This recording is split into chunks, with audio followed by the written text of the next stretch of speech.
Je kockasta ali karierasta?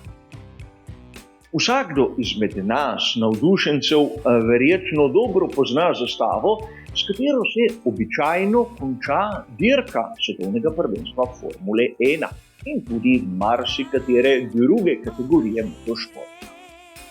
A verjetno malo kdo se sprašuje, ali je ta zastava kockasta ali karierasta. Verjetno ste opazili, da sam uporabljam ime, ki ni tako pogosto med samimi navdušenci, med samimi komentatorji.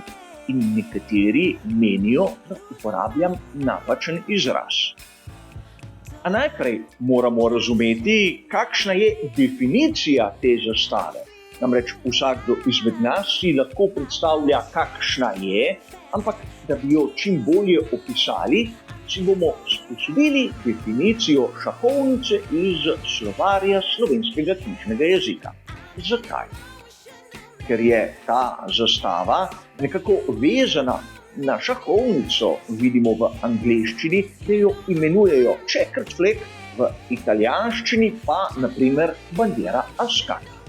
In definicija šahovnice pravi, da gre za ploščo razdeljeno na kvadratna polja dveh različnih barv.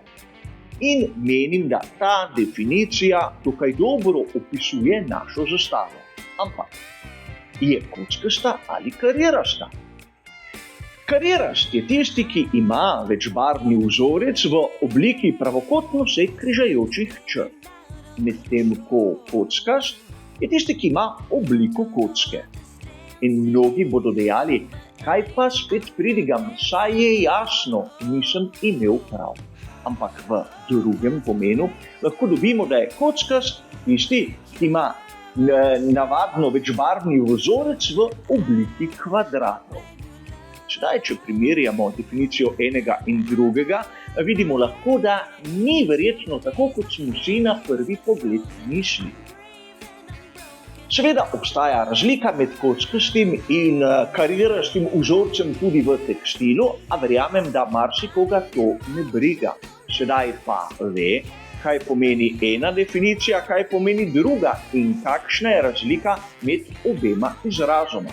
Vsak se bo odločil sam, katerega bo uporabil, ampak bo od danes verjetno tudi vedel, koliko pozna materijo oni, ki takšen izraz uporablja pravilno ali napačno.